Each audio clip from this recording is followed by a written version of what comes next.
بسم اللہ الرحمن الرحیم اللہم صلی علی محمد وآلہ وصحبہ اجمعین. چلیے. ويكره الدخول فيه لمن يخاف العجز عنه ولا يأمن على نفسه الفوت فيه كي لا يصير شوقا لمباشرته القبيحة.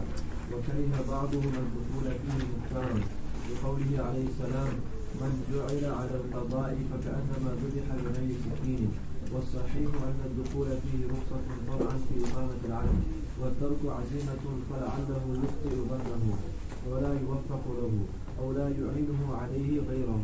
ولا بد من الإعانة إلا إذا كان هو الأهل للقضاء دون غيره فحينئذ يفترض عليه التقلد صيانة لحقوق العباد وإخلاء للعالم عن الفساد. ويكره الدخول فيه اور مکروہ ہے دخول فی القضاء قضاء میں داخل ہونا اس آدمی کے لیے یخاف العجز عنہ جو خوف رکھتا ہو کہ میں عاجز ہو جاؤں گا عنہ اس کی فرائض کی ادائیگی سے. ولا یأمن علی نفسہ الحیف اور اس کو خوف ہو اپنے اوپر ظلم کرنے کا فیہ قضاء میں. تو بعض لوگ قضا کر ہی نہیں سکتے. بعض لوگوں کو اپنے اوپر خوف ہوتا ہے کہ ہم اگر قضا کریں گے تو ظلم کریں گے. بعض لوگوں میں اس کی زیادہ صلاحیت نہیں ہوتی. جیسے حدیث میں ہے رسول اللہ صلی اللہ علیہ وسلم نے فرمایا اے ابو ذر لا تأمرن بین اثنین لا تأمرن علی اثنین دو آدمیوں کے درمیان بھی فیصلہ مت کرو. ولا تولین مال یتیم یعنی آپ کے لیے یہ کام مشکل ہے. اور حدیث میں آتا ہے کہ قاضیوں کی 3 قسمیں ہیں. ایک جنت میں اور 2 جہنم میں. جنت میں وہ جو فیصلہ کرتے ہیں اور عالم ہو کر فیصلہ کرے جنت میں ہے. دوسرا وہ ہے کہ عالم نہیں ہے اور فیصلہ کرے بغیر علم کے وہ جہنم میں. اور تیسرا وہ جانتا ہے لیکن پھر زیادتی ظلم کرے وہ بھی جہنم میں. صحابہ نے پوچھا کہ جس کو علم نہیں ہے اور فیصلہ کیا وہ کیوں جہنم میں ہے؟ فرمایا کیوں علم حاصل نہیں کیا قضا کے لیے؟ پہلے علم حاصل کرتا اس کے بعد قضا کرتا.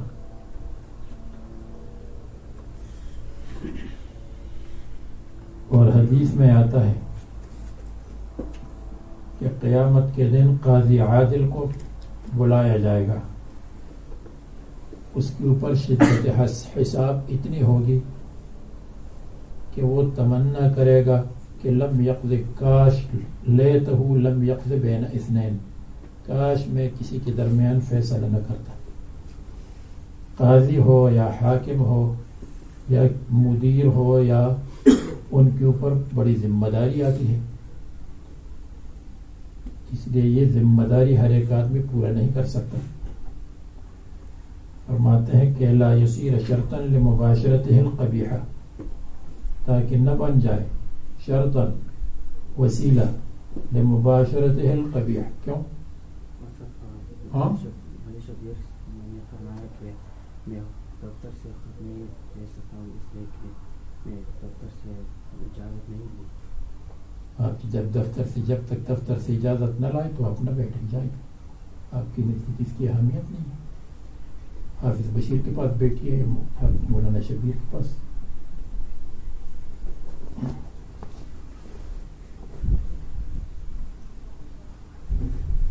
وَكَرِهَ بَعْضُهُمْ الدُّخُولَ فِيهِ اور بعض نے مکروہ سمجھا ہے دخول فی القضاء مختارا لقوله علیہ السلام.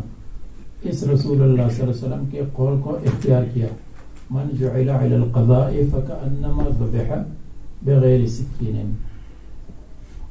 من جعل علی القضاء جس کو قضاء پر رکھا گیا فکأنما ذبح بغیر سکین جیسے کہ اس کو ذبح کیا بغیر چھری کی.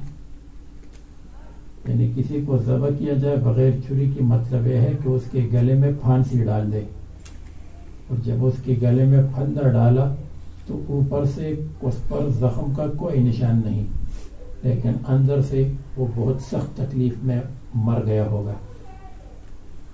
تو یہ قاضی بھی اوپر سے بڑے ٹاٹ پاٹ اور شاندار طریقے پر رہتا ہے، لیکن حقیقت میں اندر سے اس پر بہت تکلیف ہوگی قیامت کے دن کہ تم نے انصاف کیا یا نہیں کیا، کس کا حق کتنا دیا کتنا نہیں دیا. والصحیح ان الدخول فیہ رخصۃ، صحیح قول یہ ہے کہ دخول فی القضاء رخصۃ، اس کی اجازت ہے، طمعا فی اقامت العدل، انصاف کے قائم کرنے کی امید پر، والترک عزیمۃ، اور قضاء کو چھوڑ دینا عزیمۃ، عزیمت ہے. عزیمت کے معنی اعلی درجہ اور رخصت کے معنی ادنا درجہ. وَلَعِلَّهُ يُخْطِئُ ظَنُّهُ، شاید کہ اس کا گمان خطا ہو، اس کا خیال یہ ہے کہ میں انصاف کروں گا اور نہیں کر سکتا. وَلَا يُوَفَّقُ لَهُ، اس کو حق کی توفیق نہ ملے. أَوْ لَا يُعِينُهُ عَلَيْهِ غَيْرُهُ، یا دوسرا اس پر مدد، انصاف پر اس کی مدد نہ کرے. یعنی انصاف تو اس وقت ہو سکتا ہے کہ جب انصاف پر آدمی کا کوئی معین و معاون ہو، اگر معاون نہ ہو تو انصاف مشکل ہو جائے گا. ولا بد من الاعانہ، اور ضروری ہے کہ کوئی اس کی اعانت کرے. الا اذا كان هو الاهل للقضاء، لیکن ہاں اگر وہ قضاء کا اہل ہے اور دوسرا قضاء کا اہل نہیں ہے تو پھر وہ اپنے آپ کو قضاء کے لیے پیش کرے گا. فحینئذ یفترض علیہ التقلد، تو اس پر لازم ہے التقلد، قضاء کو قبول کرنا. لیکن بہت سارے حضرات نے قضاء کو قبول نہیں کیا، اس لیے کہ ان کا خیال تھا کہ ہم اس کے حقوق کو ادا نہیں کریں گے. اور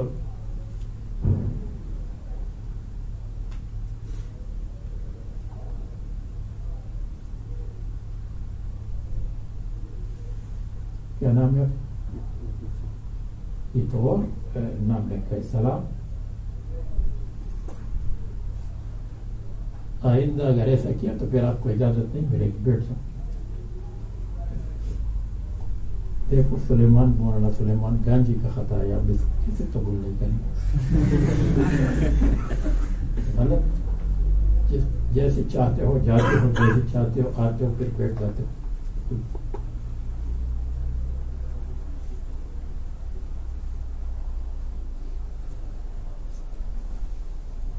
اچھا جی، تو کہتے ہیں کہ مکحول شامی نے کہا لو خیرت بین ضرب عنقی و بین ان اکون قاضیا لاخترت ضرب عنقی، اگر ان دونوں میں مجھے اختیار دیا گیا تو میں ضرب عنق کو پسند کروں گا. اور حاشیے میں لکھا ہے کہ ابو قلابہ کو قضاء کے لیے بلایا گیا تو وہ بھاگ گئے اور شام پہنچ گئے. جب شام پہنچ گئے تو اتفاقاً شام میں وہاں کے قاضی کا انتقال ہوا. لوگوں نے کہا ابو قلابہ آئے ہیں، ان کو قاضی بنا دے. شام سے بھی بھاگ گئے، یمامہ و بحرین چلے گئے. تو یعنی بہت سارے حضرات اس سے بچے ہیں. فرماتے ہیں فحینئذ یفترض علیہ التقلد، اس پر لازم ہے کہ قضاء کو قبول کرے، صیانۃ لحقوق العباد، تاکہ حقوق العباد کی حفاظت کرے اور عالم کو فساد سے خالی کرے. وینبغی الا یطلب الولایۃ، اور مناسب نہیں ہے کہ قاضی بننے کے لیے درخواست دے. ولا یسألها، اور نہ مطالبہ باللسان کرے. لا یطلب بالکتابۃ ولا یسأل باللسان، اس لیے کہ رسول اللہ صلی اللہ علیہ وسلم نے فرمایا جس نے قضاء کو طلب کیا، درخواست کی،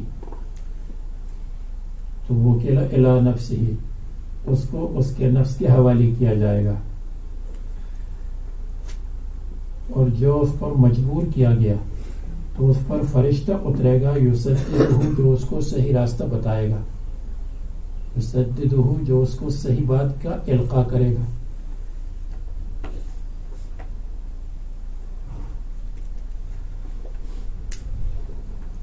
وَلِوَنَّ مَنْ طَلَبَهُ، اور عقلی دلیل یہ ہے کہ جس نے اس کو طلب کیا تو وہ اپنے اوپر اعتماد کرتا ہے، اپنے علم، اپنے قضا پر، فیحرم، محروم ہوگا.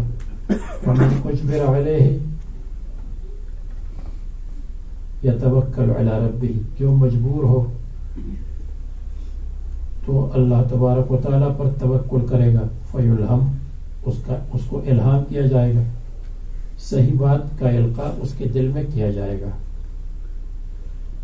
اللہ یہ کہ وہ اس لیے طلب کرتا ہے کہ ان کے نزدیک یہ زیادہ اہل ہے، اور اگر دوسرے کے ہاتھ میں قضا چلی گئی تو دوسرا اس کو برباد کرے گا، اور یہ اپنے آپ کو کوئی کہ اہل سمجھتا ہے. اپنے اوپر اعتماد، اپنے علم پر اعتماد تو نہیں کرتا، اللہ تبارک و تعالیٰ کے دین پر اعتماد کرتا ہے کہ اللہ تعالیٰ نے مجھے دیا ہے. اور حاشیے میں وہ امام ابو یوسف کا واقعہ لکھا ہے کہ جب امام ابو یوسف کو قضاء کے لیے طلب کیا گیا تو امام ابو یوسف نے فرمایا کہ میں اپنے دوستوں سے مشورہ کروں گا، اپنے اساتذہ سے. امام ابو حنیفہ رحمہ اللہ سے پوچھا. امام ابو حنیفہ نے ان کو غصے کی نظر سے دیکھا اور فرمایا کہ اگر آپ کو بحر عمیق میں چلنے کے لیے کہا جائے تو تیرنے کے لیے تو تم تیر سکو گے؟ تو امام ابو یوسف نے کہا کہ البحر عمیق والسفینۃ وثیق. بحر عمیق، سمندر عمیق ہے لیکن کشتی مضبوط ہے. یعنی میرے پاس علم ہے، کشتی مضبوط ہے، شریعت کا علم، اور والملاح عالم، اور کپتان جانتا ہے چلانے کو، کشتی کو کیسے چلانا ہے کیپٹن صاحب جانتا ہے.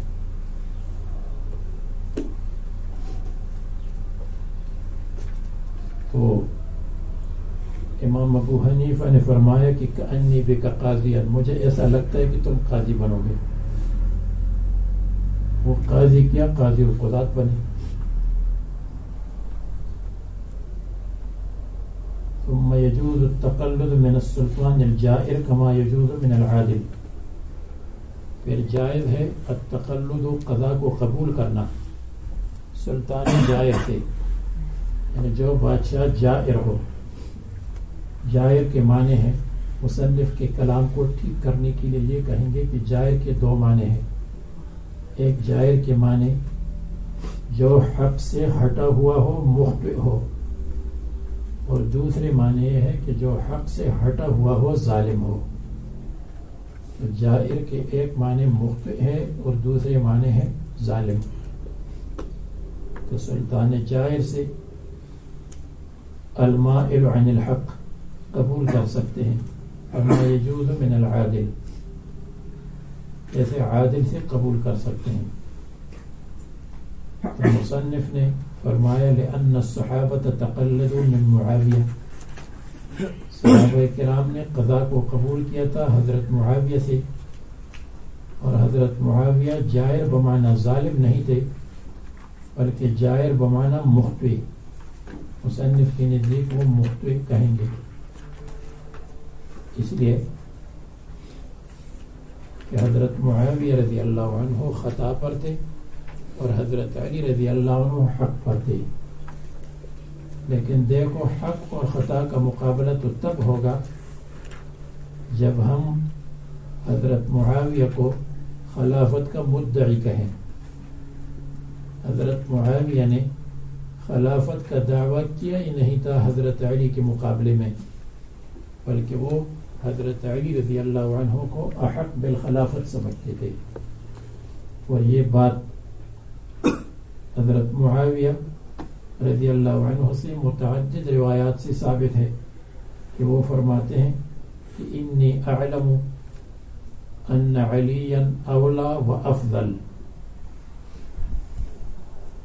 ولكن لستم تعلمون ان عثمان قتل مظلوما. تو آگے کی عربی عبارت کا مطلب یہ ہے کہ حضرت عثمان مظلوم قتل ہوئے ہیں. حضرت علی کو چاہیے کہ وہ حضرت عثمان کے قاتلین جو ان کی فوج میں موجود ہے وہ ہمارے حوالے کر دیں تاکہ ہم ان سے قصاص لیں. اگر وہ نہیں لے سکتے ہم لے لیں. اور حضرت علی رضی اللہ عنہ فرماتے تھے کہ نہیں، اس وقت اگر قاتلین کو قتل کیا جائے تو مزید فساد ہوگا.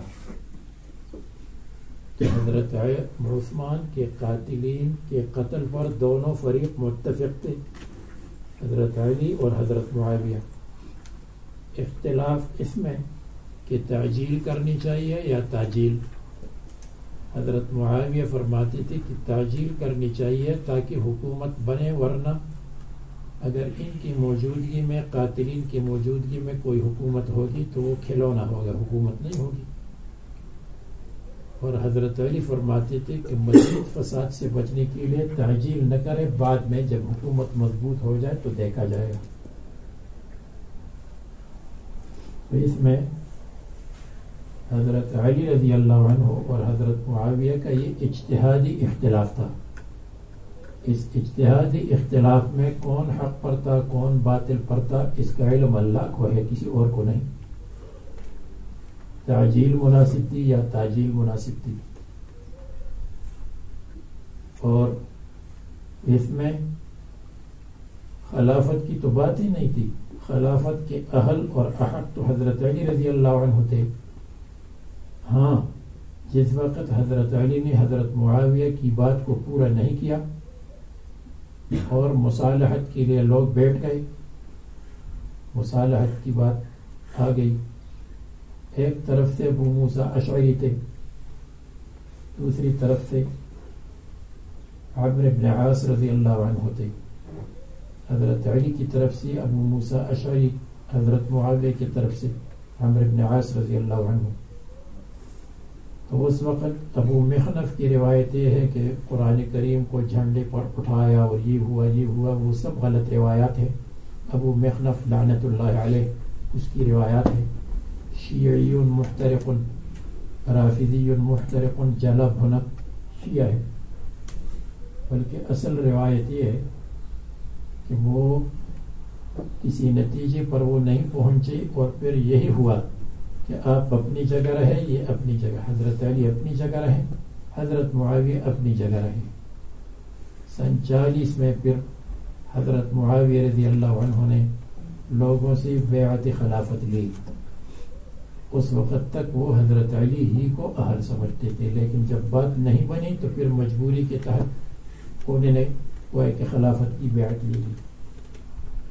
تو یہ جو فرماتے ہیں کہ حضرت معاویہ رضی اللہ عنہ باطل پر تھے یعنی ظالم تھے، یہ تو بالکل غلط ہے. ظالم تو ہو ہی نہیں سکتے. رسول اللہ صلی اللہ علیہ وسلم فرماتے ہیں اے اللہ ان کو ہدایت کرے اور ان کی ذریعے سے دوسروں کو ہدایت کرے، اور ہم کہیں گے ظالم ہیں. بلکہ صرف یہ تھا کہ یہ اجتہادی خطا تھی، اور احق بالخلافت حضرت علی تھے، اس کو حضرت معاویہ بھی تسلیم کرتے تھے. لیکن خلافت میں بیعت کے لیے مانع یہ کہ قاتلین عثمان سے انتقام لینا چاہیے، قصاص یا انتقام لینا چاہیے، اور وہ نہیں ہو سکا. اور پھر حضرت معاویہ کی خلافت میں بھی وہ کام مشکل ہوا، اس لیے کہ حضرت علی معاویہ جب خلیفہ ہوئے، امیر المومنین بنے، تو اس وقت بھی کچھ لوگ جن کے بارے میں معلوم ہوا کہ یہ قاتلین عثمان میں ہے، تو حضرت معاویہ نے کی بعض کو بھیجا اور ان کو قتل کیا. سب کو اس وقت بھی قتل نہیں کر سکی، کوئی کہ یہ کام مشکل تھا. تو صحابہ کرام تقلدوا من معاویہ، حضرت معاویہ رضی اللہ عنہ سے انہوں نے قضا کو قبول کیا. والحق کان بید علی فی نوبتہ، اور حضرت علی کے ہاتھ میں خلافت کا حق تھا فی نوبتہ، ان کے نمبر میں جو ان کی باری تھی. تو میں نے آپ کو بتایا کہ حضرت معاویہ کا اس سے اختلاف نہیں تھا، وہ تو یہ کہتے تھے کہ وہ احق بالخلافت ہے. یہ تو تب ہوتا اگر اپنے آپ کو وہ احق بالخلافت کہتے. اور حدیث میں خود آیا ہے کہ خوارج نکلیں گے.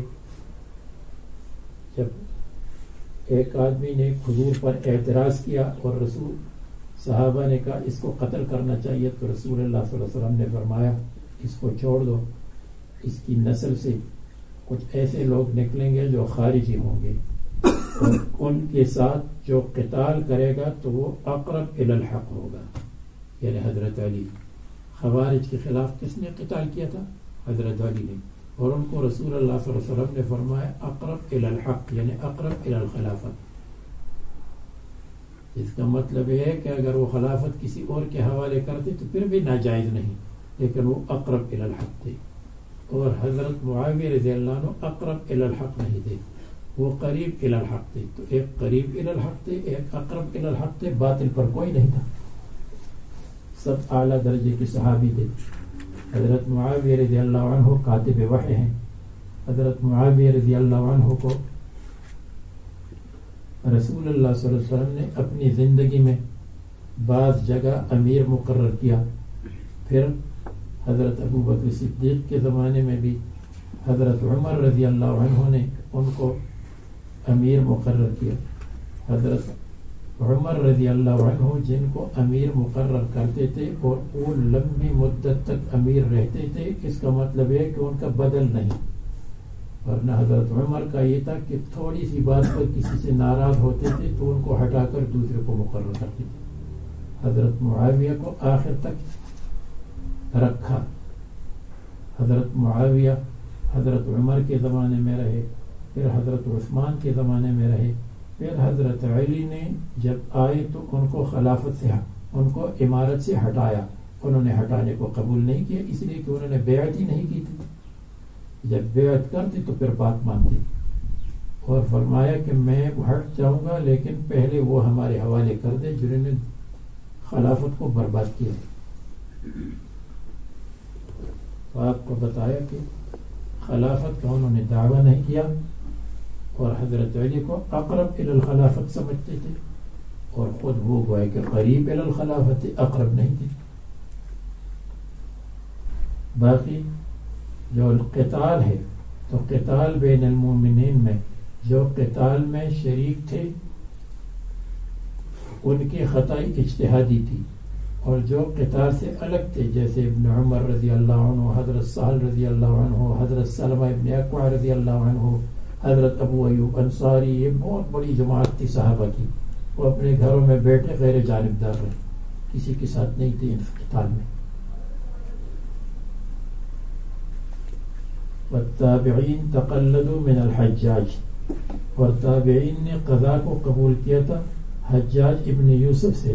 وهو كان جائرا، اور وہ ظالم مشہور تھے، وہ ظلم میں مشہور تھے. معلوم نہیں وہ ظالم تھے یا نہیں تھے، یہ بھی بہت بڑا لمبا موضوع ہے، لیکن بہرحال ظلم میں ان لوگوں نے ان کو مشہور کر دیا ہے.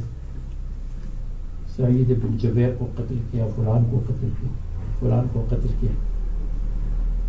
بہرحال اتنی بات ہے کہ وہ اکثر قتل میں تعجیل کرتے تھے، اور خلافت کو بچانے کی فکر میں کہ جس خلافت کو حضرت عثمان کے زمانے میں انہوں نے برباد کیا، جس خلافت کو حضرت علی اور حضرت معاویہ کے زمانے میں یہ برباد کرنا چاہتے تھے، اب میں آگے دیکھنا نہیں چاہتا ہوں کہ کوئی خلافت کو برباد کرے. خلافت مضبوط ہونا چاہیے. اور اتفاق کی بات یہ تھی کہ ان کو ولید ابن عبد الملک نے کہاں کا گورنر بنایا تھا؟ عراق کا، اس لیے کہ تمام فتنوں کا مرکز عراق تھا. رسول اللہ صلی اللہ علیہ وسلم نے فرمایا الفتنۃ من ها هنا واشار الى المشرق، مشرق کی طرف اشارہ کیا، عراق کی طرف اشارہ کیا. عراق نجد ہے، نجد کے معنی اونچی زمین، تو اس طرف اشارہ فرمایا. جہاں کوفہ تھا، جہاں بصرہ تھا، جہاں شیعہ تھے، جہاں خوارج تھے، جہاں حرورہ تھا، جہاں سارے فتنے تھے، ان تمام فتنوں کے مرکز کا گورنر. تو جو فتنوں کے مرکز کا گورنر ہوگا تو وہ سختی کرے گا، نرمی نہیں کر سکتا. اب جب سختی کرے گا تو اس لیے بیچارے بدنام ہو گئے. اگر جو قراءات میں حجت بہت بڑے قاری ہے، ابن کثیر ان کے قول کو نقل کرتے ہیں کہ فلان میں حجاج کا یہ قراءت، حجاج کی یہ قراءت ہے، حجاج کی قراءت. آپ تو کہتے ہیں عاصم کی قراءت ہے اور فلان کی قراءت ہے اور ابن کثیر کی قراءت ہے، حجاج کی قراءت بھی ہے. تو بہرحال یہ تو ایک لمبا اپنا مستقل موضوع ہے. تقلدوا من الحجاج وهو كان جائرا، اور یہ بقول لوگوں کے جائر تھے. الا اذا كان لا يمكنهم من القضاء بحق، لیکن ہاں اگر اس کو لا يمكنه، اگر قاضی لا يمكنه، اگر امیر قدرت نہیں دیتا قاضی کو من القضاء بحق کہ وہ حق فیصلہ کرے، جب حق فیصلے کی قدرت اس کو نہیں دے گا تو پھر اس کو قبول نہیں کرنا چاہیے. لأن المقصود لا يحصل بالتقلد، کیونکہ مقصد حاصل نہیں ہوتا قضا قبول کرنے سے. بخلاف ما اذا كان يمكنه، بخلاف اس کے اذا كان يمكنه، جب امیر اس کو قدرت دیتا ہے.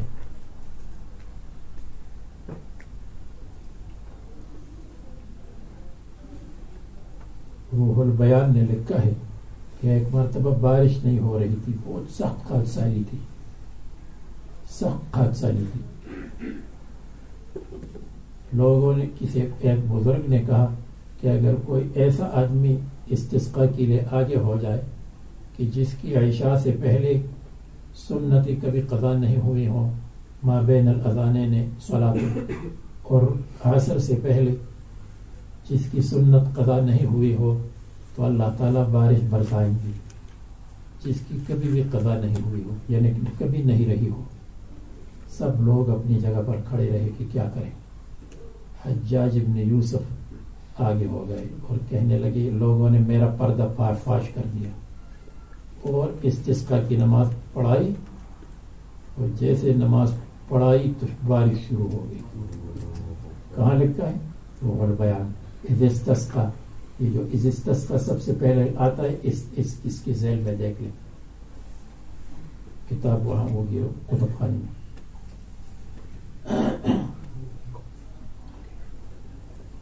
بہرحال لأن المقصود لا يحصل بالتقلد بخلاف ما اذا كان يمكنه. تو ظاہر بات ہے کہ جو حجاج ابن یوسف سندھ کو فتح کرے، ہند کو فتح کرے، اور بروچ تک کے علاقوں کو فتح کرے، ملتان تک کو فتح کرے، تو ظاہر بات ہے کہ ظالموں کا اس کے ساتھ عنادی ہوگا.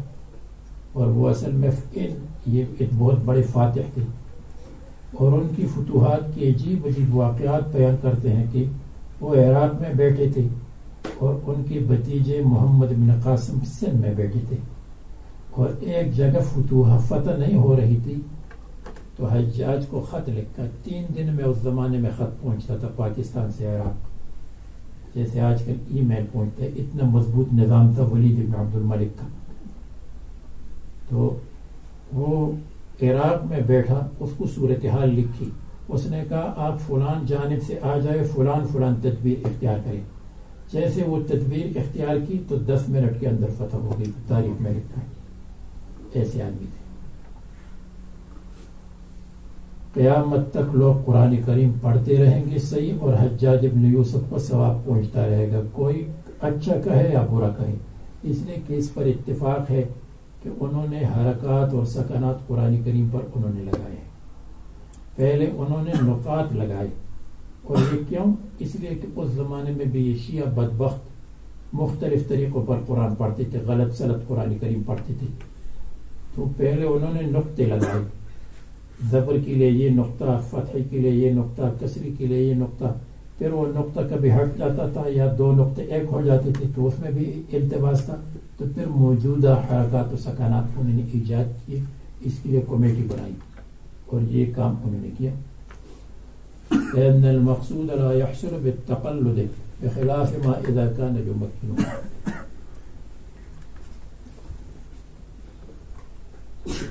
ومن قلد القضاء يسأل. سعید ابن جبیر کا قصہ اگر آپ کو سنائیں گے پھر اس پر اشکالات وغیرہ تو اس میں گھنٹہ ختم ہو جائے گا، اس لیے وہ پھر آپ خود دیکھ لیں کتابوں میں. ومن قلد القضاء، لیکن آپ تو وہی قصہ دیکھیں گے جو مشہور قصہ ہے، جو اس کے اندر مضمرات ہیں وہ تو نہیں دیکھیں گے کہ اصل قصہ کیا تھا. ومن قلد القضاء يسأل عن دیوان القاضی الذي كان قبله. اور جس کو قضا حوالی کیا گیا، ایک قاضی کو معزول کیا، دوسرا قاضی لایا گیا. یسأل عن دیوان القاضی، وہ سوال کرے گا عن دیوان القاضی، قاضی کے دفتر کے بارے میں، یعنی قاضی کے رجسٹر کے بارے میں یا قاضی کے فائل کے بارے میں. الذی کان قبلہ، جو پہلا قاضی ہے. وهو الخرائط التي فيها السجلات، یہ وہ تھیلے ہیں یا بیگ ہے. التي فيها السجلات، جن تھیلوں کے اندر السجلات رجسٹر ہوتے ہیں. سجل رجسٹر کو کہتے ہیں. آپ کو بتایا تھا کہ سجل کیوں رجسٹر کو کہتے ہیں، کہ تو یہ سجل للکتب وہاں تفصیل بتائی تھی، فتذکروا وغیرها، اور اس کے علاوہ لأنها وضعت فيها لتكون حجة عند الحاجة. سجل اصل میں ڈول کو کہتے ہیں، اور یہ رجسٹر ڈول کے ساتھ مشابہ ہے. جیسے ڈول میں نمبر لگتا تھا پہلے زمانے میں، میرا نمبر ہے ڈول کا تو میں نے ایک ڈول لے لیا، آپ کا نمبر ہوتا تو آپ نے لے لیا. پانی کی قلت کا زمانہ تھا. تو اسی طرح رجسٹر کے اندر بھی عطایا میں نمبرات ہوتے ہیں کہ پہلی تاریخ کو آپ کو عطیہ ملے گا، دوسری تاریخ کو دوسرے کو عطیہ ملے گا. تو یہ رجسٹر ڈول کے ساتھ مشابہ ہے، اس لیے اس کو سجل کہتے ہیں. اور اسی طرح سجل وہ رجسٹر کس کے پاس ہے؟ آپ کے پاس رجسٹر ہے. اس کو جب لپیٹتے تھے تو اس کو تھیلے میں رکھتے تھے. ہاں، وہ لپیٹتے تھے اسی طرح اور تھیلے میں رکھتے تھے. وہ تھیلے کے دو کان ہوتے تھے، یہاں پھر اس کو ملاتے تھے تو ہاتھ میں پکڑ کر لے جاتے. سمجھ، پرانے زمانے کے تھیلے دیکھے آپ نے؟ تھیلے نہیں دیکھے ہو تو یہ جو پلاسٹک کے تھیلے آتے ہیں اسی طرح. تو یہ تھیلا اور اس کے اندر جو وہ ہے رجسٹر، وہ بالکل مشابہ ہوتا تھا ڈول کے ساتھ. پہلے زمانے میں ڈول بھی چمڑے کا ڈول ہوتا تھا، اور ایک طرف اس کے دو کان، دوسری طرف دو کان، اور دو کانوں کے اندر رسی ہوتی تھی. تو یہ بالکل مشابہ ہوتا تھا رجسٹر اس کے تھیلے کے ساتھ، اس لیے اس کو سجلن کہتے ہیں.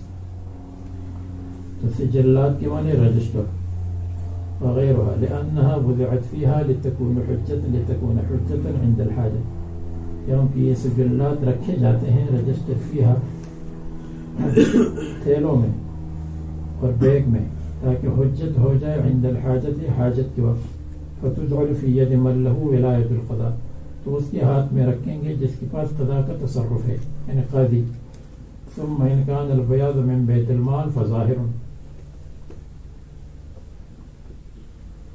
پھر ان كان البياض، اگر سفید کاغذ بیت المال کا ہے، فظاہر، پس یہ ظاہر ہے کہ اس کو قاضی ثانی کو دیا جائے گا، اس لیے کہ بیت المال کا مال ہے. وقضا اذا كان من مال الخصوم، اسی طرح اگر وہ رجسٹر کا کاغذ من مال الخصوم، فریقین کا مال ہے صحیح قول میں، تو پھر بھی قاضی ثانی کو دیں گے. لأنهم وضعوها في يده، کیونکہ خصوم نے رکھا ہے اس کو سجلات کو فی یدہ، قاضی اول کے ہاتھ میں، لعملہ، اس کے عمل کے لیے، اس کے کام کے لیے. وقد انتقل الى المولى، اور عمل منتقل ہو گیا الى المولى، قاضی ثانی کے پاس. وقضا اذا كان من مال القاضی، اور اسی طرح اگر وہ قاضی کا مال ہو تو پھر بھی صحیح روایت یہ ہے کہ قاضی ثانی کو دے گا، اس لیے لأنه اتخذه تدینا، کیونکہ قاضی اول نے رجسٹر کو بنایا ہے اور رجسٹر کو رکھا ہے تدینا، ثواب کی طلب کرنے کے لیے، تدینا دینداری کے لیے یعنی ثواب کے لیے. اس لیے لا تمولن، اس لیے نہیں کہ اس کو مالداری کا ذریعہ بنا دے، قاضی ثانی کے ہاتھ بیچتا، اس لیے نہیں۔ وَيَبْعَثُ أَمِينَيْنِ لِيَقْبِضَاهَا، اور بھیج دے گا قاضی جدید امینین، تو امانت دار آدمیوں کو، لِيَقْبِضَاهَا، تاکہ اس کو قبضہ کرے، ہاں رجسٹر کو، بحضرت المعزولی، ریٹائر کے سامنے اس کو لے لے، وہ امین ہی یعنی یا اس کی امین کے سے لے لے، وَيَسْأَلَانِهِ شَيْئًا فَشَيْئًا، اور یہ دونوں امین ان سے سوال کریں گے، ایک ایک چیز کا سوال کریں گے، یہ رجسٹر کس کے لیے ہے، یہ فلان کے لیے ہے، یہ جو ہے امانات کے لیے ہے، یہ قرضوں کے لیے ہے، یہ فلان چیز کے لیے ہے۔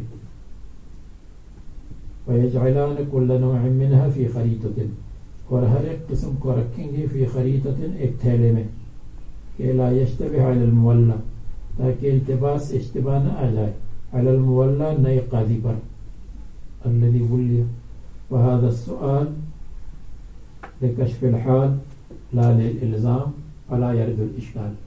اگر کوئی اشکال کرے اور کہے کہ ایک آدمی کا قول کیسے حجت ہے، یسألانہ شیئا فشیئا وَيَجْعَلَانِ كُلَّ نوع منها فی خریطۃ کہ لا یشتبہ للمولّ، کہتے ہیں یہ سوال جو معزول سے ہے، کیونکہ معزول تو ایک آدمی ہے، تو ایک آدمی کے بتانے پر اعتماد کیوں ہوا؟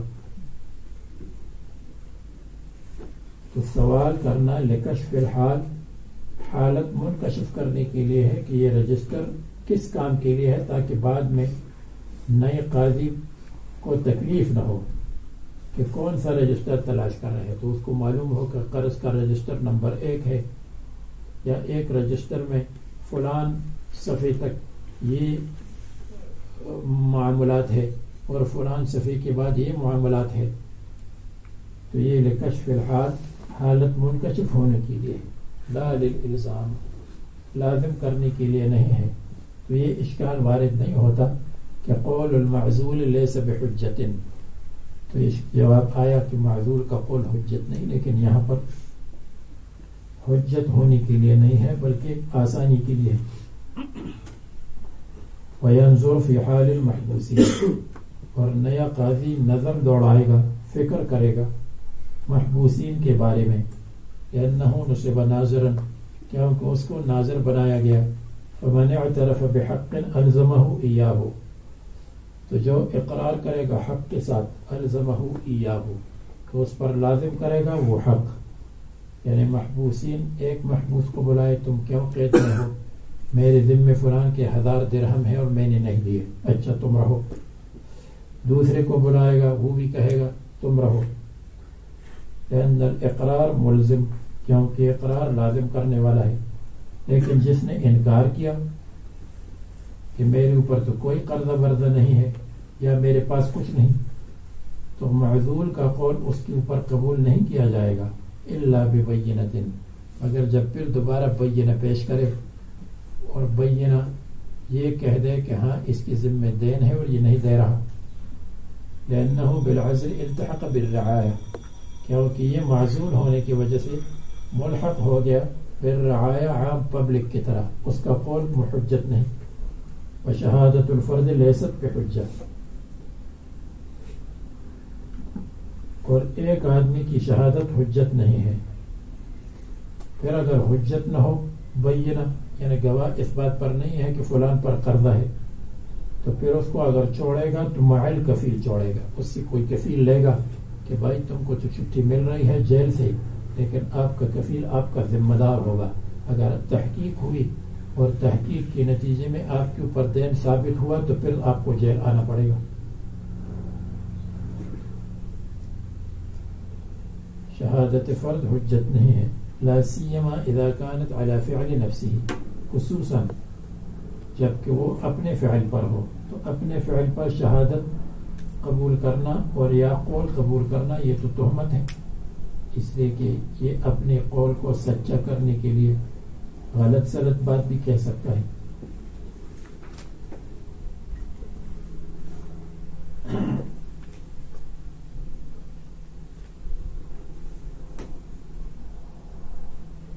فإن لم تقم لم يعجل بتخلیته، پس اگر دلیل قائم، حجت قائم نہیں ہوئی تو تعجیل نہیں کرے گا بتخلیته،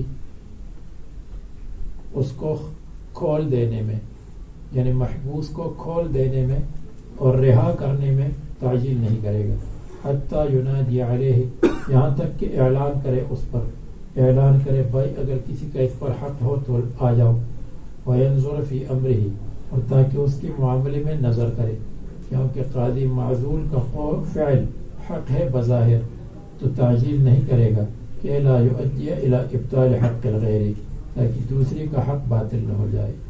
پھر اس کے بعد کیا کرے گا بعد میں؟